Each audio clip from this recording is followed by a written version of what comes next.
Hi, this is Dr. Gregory Sadler.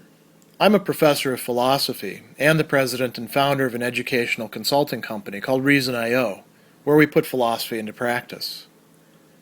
I've studied and taught philosophy for over 20 years, and I find that many people run into difficulties reading classic philosophical texts. Sometimes it's the way things are said or how the text is structured. But the concepts themselves are not always that complicated, and that's where I come in. To help students and lifelong learners, I've been producing longer lecture videos and posting them to YouTube. Many viewers say they find them useful. What you're currently watching is part of a new series of shorter videos, each of them focused on one core concept from an important philosophical text. I hope you find it useful as well. Chapter 9 of Peter Singer's book, The Most Good You Can Do, is titled Altruism and Happiness. And the key question that's coming up here is, are effective altruists making sacrifices that then make them unhappy? And the answer is no, but it's not a simple no. He begins by saying, when people learn what effective altruists have done, they often wonder what would lead someone to make so great a sacrifice for a stranger. But then he observes many effective altruists don't see what they're doing as a sacrifice at all. So many of the effective altruists themselves, when you ask them about that, they say, well, it's not really a sacrifice. And we do need to spend a little bit of time thinking about what constitutes a sacrifice and our attitudes about sacrificing and morality. There's another question that comes up towards the end of the chapter that we definitely need to take a look at, because this is a perennial issue that pops up over and over and over again whenever we frame things in terms of altruism on the one hand and egoism on the other and view them as opposites. So if these effective altruists aren't really making sacrifices and they're getting something out of it themselves, doesn't that mean that they're not, making sacrifices and they're not altruists then, because, sacrificing your own interests for that of the other, that's what's definitive about altruism as opposed to egoism. And that's actually a very wrong-headed point of view, but one that comes up over and over and over again. I'll give you a prime example of that that's not covered in the book. In the last several decades, there has been a sometimes useful, but most of the time a total distraction discussion going on about Aristotelian virtue ethics and his discussion of friendship. In loving the friend, are you really being just egoistic? And actually, Aristotle even addresses this in Nicomachean Ethics, Book 9, talking about different kinds of self-centeredness. And it's been like a total distraction and waste with a few little nuggets of wisdom here and there. But people get really obsessed about this. And, the example that he gives about Thomas Hobbes, there's a similar example about Abraham Lincoln. So this is an issue that keeps coming up over and over again. Is a person an egoist or an altruist? There's a divide between them, and you can't possibly connect the two. So this is what the chapter is really about. And, we can look at what effective altruists actually say. So we should talk about the sacrifice thing, right? If we think about it in terms of income, money, and happiness, which is, I think, Singer is right to focus on this, because a lot of effective altruism does have to do with how you manage your sources of income, what you're doing with your money, what you're spending money on, who you're giving it to further other people's interests, needs, desires, things like that. So there's a lot of possible different perspectives or experiences on this. And I think it's good to look at the examples that Singer uses here, because they show us how diverse they could be. So he says, Toby Ord originally thought that living on £18,000 a year would be a sacrifice worth making because of the good he could do with the income he was foregoing. Later, he realized it wasn't a sacrifice at all because his sense of engagement in making the world a better place means far more to him than new gadgets or a bigger house, right? So there's a trade-off happening, and he thinks that he's just trading off some of his own happiness for that of others. It turns out it makes him happier in the process, right? Because of the sense of engagement. Julia Wise sees her ability to save hundreds of lives as an amazing opportunity, but demands no more of herself than she can cheerfully give. So she's saying, I'm going to do as much as I can while still remaining cheerful about this and not starting to get into grudging, right, or resentful behavior. Ian Ross is familiar with the psychological research about the hedonic treadmill of consumer spending, which shows that when we consume more, we enjoy it for a short time, but then adapt to that level and need to consume still more in order to maintain our level of enjoyment. So he says, while donating doesn't give him much of a rush, he also doesn't think he's missing out on much because of being informed about how our desires and pleasures and happiness actually work when it comes to consumer spending or consumerism in general. He says, I don't want to go down that path. I don't need to experience that. I see other people doing that, and I can draw on their own negative experiences to see that I'm not missing that much. Charlie Bressler, the unpaid executive director of The Life You Can Save, has told me, I truly don't believe in altruism. I believe the life I'm saving is my own, and I should have started out doing this kind of work much sooner. So lots of different interesting examples. They're not all in it getting the exact same thing out of it.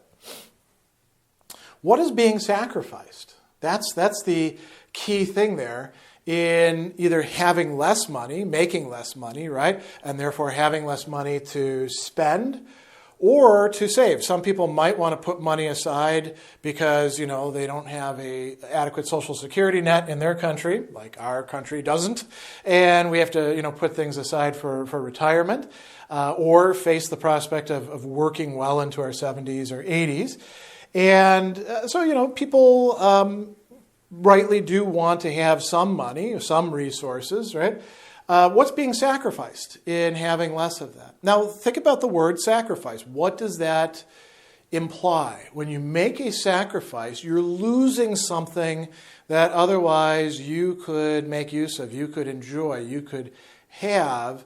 And typically, we talk about sacrificing one thing for another. If it's a good sacrifice, the payoff is greater than the thing that you're losing. And we could talk about this just with money in terms of saving, right? Should you save money or should you spend your money now while you have it and enjoy yourself?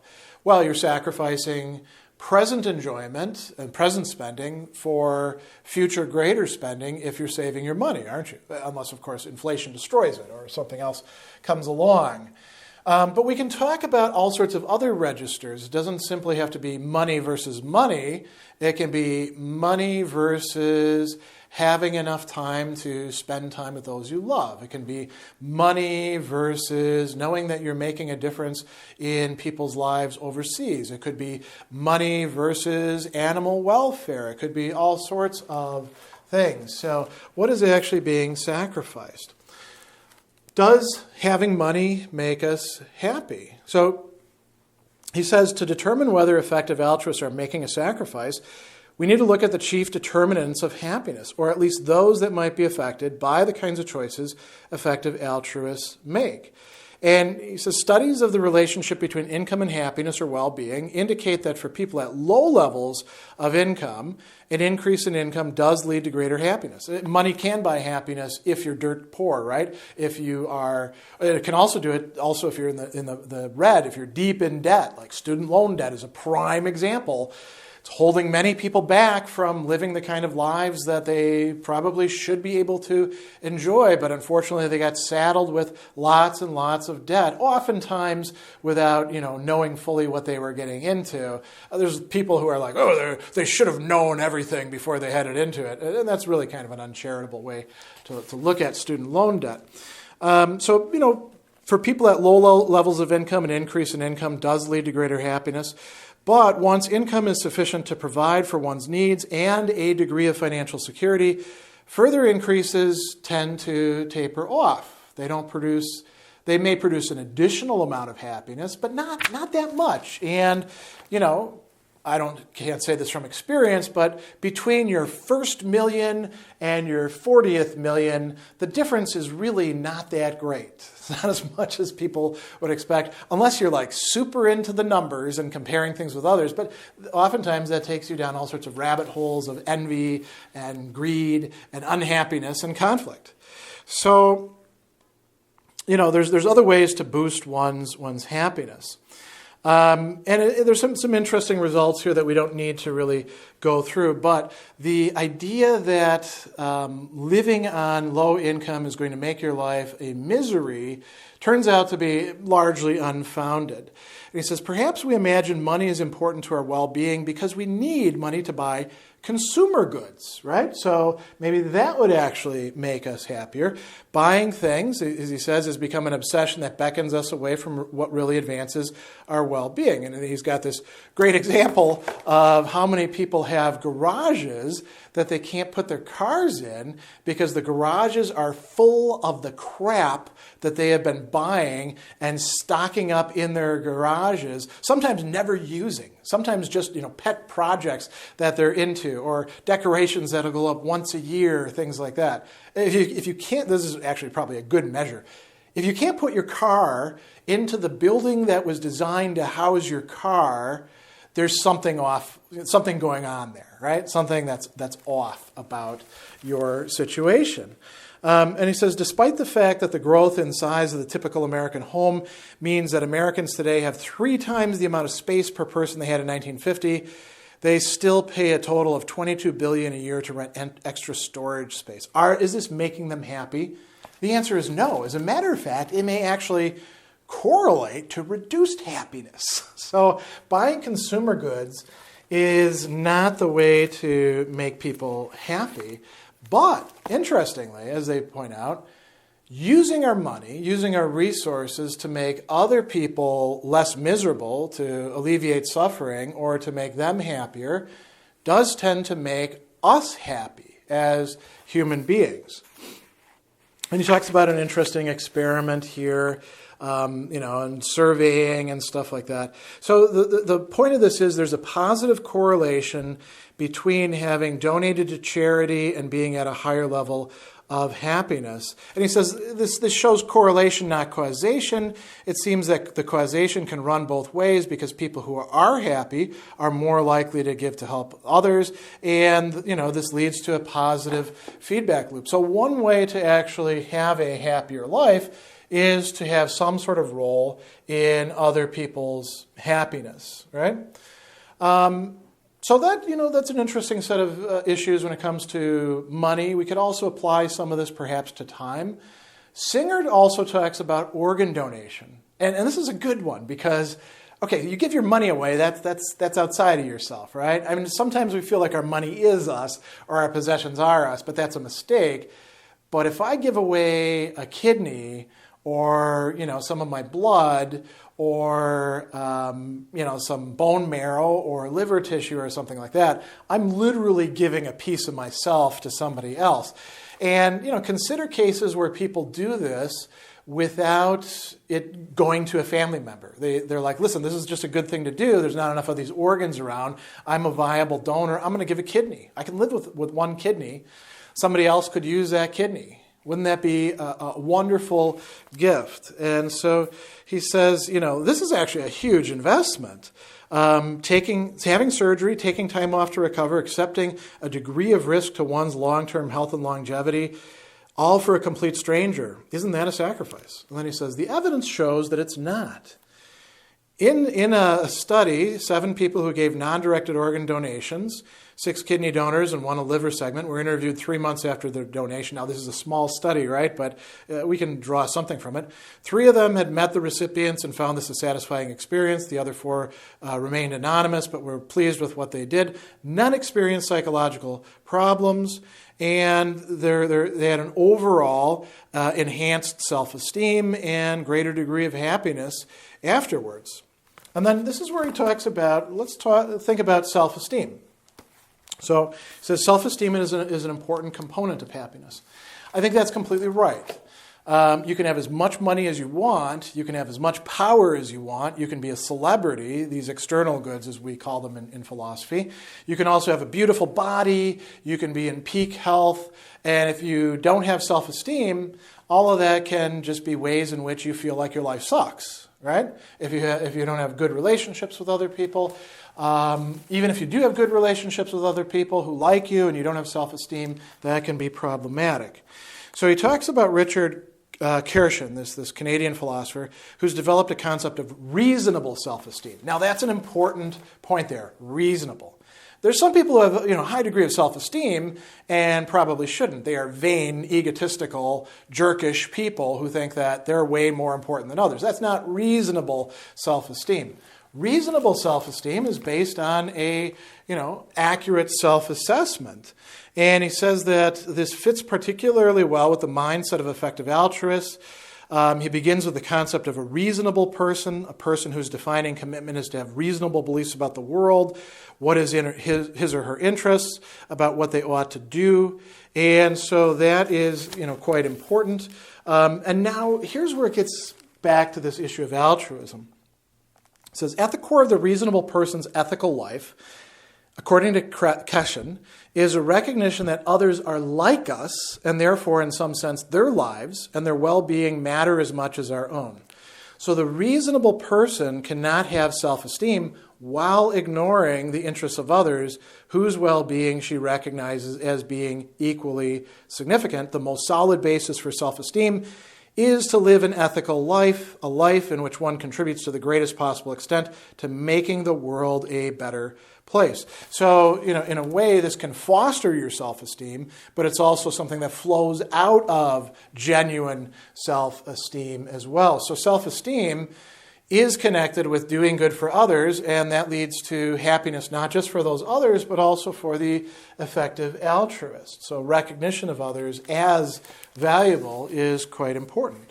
Now, this brings us back to the key question that was asked a little bit earlier.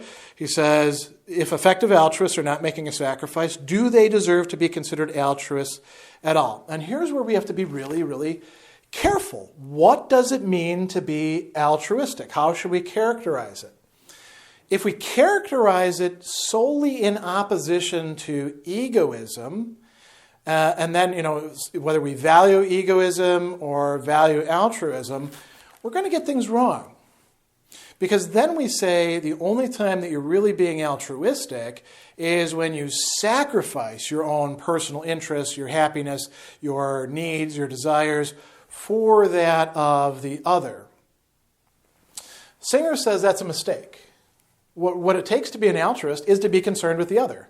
It doesn't mean necessarily that you have to sacrifice your own interests. That is actually a mistaken conception of altruism. Probably, we might even say in many cases, a pathological conception of altruism. And, it's possible in many cases to do things that are beneficial both for the self and the other. I brought up, Aristotle as an example. In a good friendship, you are enjoying yourself, the friend is enjoying themselves, you're both, fulfilling each other's needs. It's not as if you say, oh, I'm only a good friend if I place your needs so far above my own that I don't attend to my own needs at all. Aristotle would say, that's just stupid. That's not being a good friend at all. You're being a pain in the butt to your friend over there with your whining and misery and, oh, I'm making all these sacrifices for you. That's actually a going off the path. Being other-centered is what makes you altruistic. Caring for them, thinking about how it's going to affect them. And so, he's got some interesting examples here with the first conception. The rich man who does as Jesus tells him, selling all he has and giving proceeds to the poor. He would still not be an altruist because he was asking Jesus what he must do to inherit eternal life, right?